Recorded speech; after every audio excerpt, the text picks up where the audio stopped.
Até hoje, a Casa Branca não engole a Revolução Cubana. Eles não se conformam de que aquela ilha, que era conhecida antes de 59, antes do êxito da Revolução, como prostíbulo de Cuba, tenha se libertado, tenha se apropriado dos bens das empresas norte-americanas, dos cassinos, todos eles controlados pela máfia, dos bancos também controlados pela máfia, e tenha dado àquele povo cubano condições de vida que nenhum país da América Latina até hoje conseguiu dar.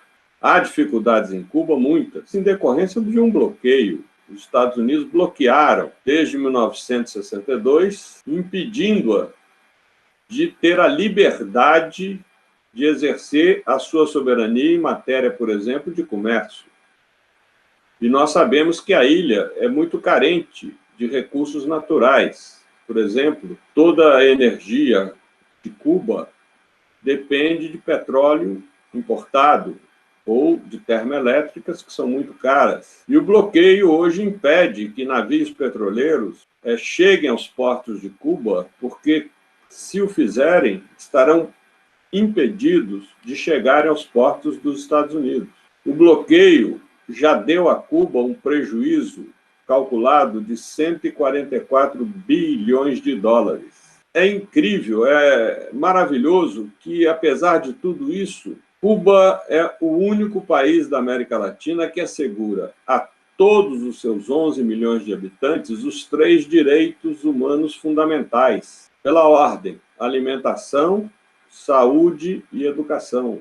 Cuba é um país pobre, mas nenhum de nós jamais viu pessoas jogadas nas calçadas, famílias vivendo debaixo dos viadutos, Cracolândia. Nada disso ocorre em Cuba, porque além desses 3 direitos que eu citei, a Revolução Cubana assegura a todos os cubanos trabalho e moradia. Se as pessoas percebem como é a realidade em Cuba, elas vão querer que seus países também avancem para o socialismo.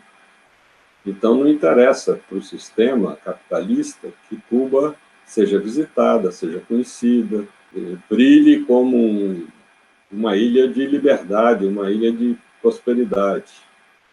Agora, tem dificuldades? Tem dificuldades, porque o bloqueio é bloqueio. O bloqueio é um garrote que leva Cuba, por exemplo, a prescindir de bens essenciais. Vou dar um exemplo. A ciência cubana é muito avançada, como a medicina. E durante a pandemia, os cubanos lograram criar 2 vacinas. Aliás, é o único país da América Latina que teve esse êxito.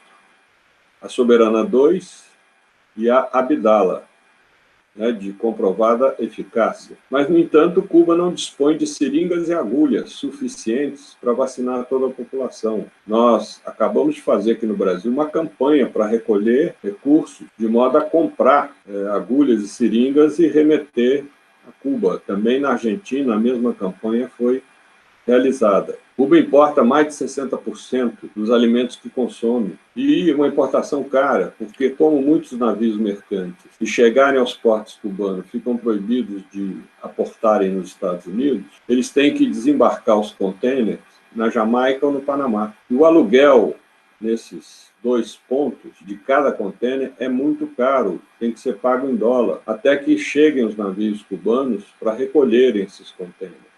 Agora, viver em Cuba é como viver nessa micro-sociedade socialista em que eu vivo, que é um convento religioso. Não é fácil, porque você tem que aprender a pensar primeiro no nós, antes de pensar no eu. Primeiro na comunidade, antes de pensar no individual.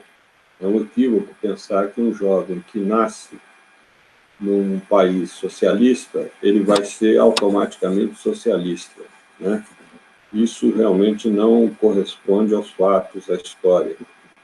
Vide o que aconteceu na União Soviética. Um grande setor da juventude é muito sintonizado com a Revolução, né? São militantes do Partido Comunista, são militantes do movimento estudantil, das organizações de massa que existem em Cuba, que são inúmeras, E é natural, sabe, que muitos jovens cubanos sejam envenenados pela propaganda capitalista de que os Estados Unidos é o paraíso na Terra e vamos para lá porque seremos livres e ricos. Mas há um setor da juventude que se divide em duas alas. De um lado, aqueles que não conseguem entender as dificuldades do país, né, os insatisfeitos, e aqueles que são pagos pela contra-revolução, que agencia as sabotagens em Cuba para criar uma animosidade na medida em que Cuba é um ícone mundial. Então é preciso um trabalho de educação política intenso. E muitos me perguntam, e por que Cuba, um país tão frágil e tão próximo dos Estados Unidos que invade o Iraque, que é tão distante, invadem a Síria, invadem o Afeganistão, por que não invadem Cuba? Porque os Estados Unidos aprenderam na fracassada invasão da Baía dos Portos em Cuba e em 8 anos de guerra no Vietnã, que você pode derrubar um governo, mas você jamais derrubará um povo. Essa crise enfrentada por Cuba não é a primeira durante o processo revolucionário. Durante o período especial, que durou de 1990 a 95, quando houve o desaparecimento da União Soviética, Cuba também enfrentou dificuldades. Em 1994, houve manifestações muito maiores do que essas, e milhares de cubanos foram autorizados a ir para os Estados Unidos. Agora, a Revolução prosseguiu, a Revolução se recuperou. E agora foram 3 fatores que se somaram para dificultar a vida cubana. O bloqueio, apertado pelo Trump, a pandemia e a unificação das 2 moedas. Havia em Cuba 2 moedas, o peso cubano e o CUC. E essa unificação, no momento de pandemia, ela não teve os resultados imediatos esperados. Trouxe uma inflação complicada ainda pelo certo desabastecimento por causa da falta de navios mercantes desembarcando os produtos que Cuba importa, ou mesmo por causa da sabotagem de muitos bancos de câmbio internacional que se recusam a fazer negócios com Cuba, a aceitar o dólar cubano, com receio de serem sancionados pelos Estados Unidos. É muito importante, quem está interessado em solidarizar com Cuba, buscar nas suas cidades, tem vários pelo Brasil, grupos de solidariedade a Cuba. E também entrar em contato com o consulado em São Paulo. Há muitas ações solidárias nas quais devemos nos engajar. Eu só queria aproveitar para dizer 2 coisas. Primeiro, vamos guardar o pessimismo para dias melhores, né? E segundo, para aqueles que estão nos acompanhando e têm interesse na minha obra, inclusive livros sobre Cuba, entrevista que eu fiz com Fidel, o relato das minhas viagens aos países socialistas durante 30 anos, anotem aí a minha livraria virtual que está no meu site, Frei Beto, tudo junto, Beto com 2 T's, .org, freibeto.org.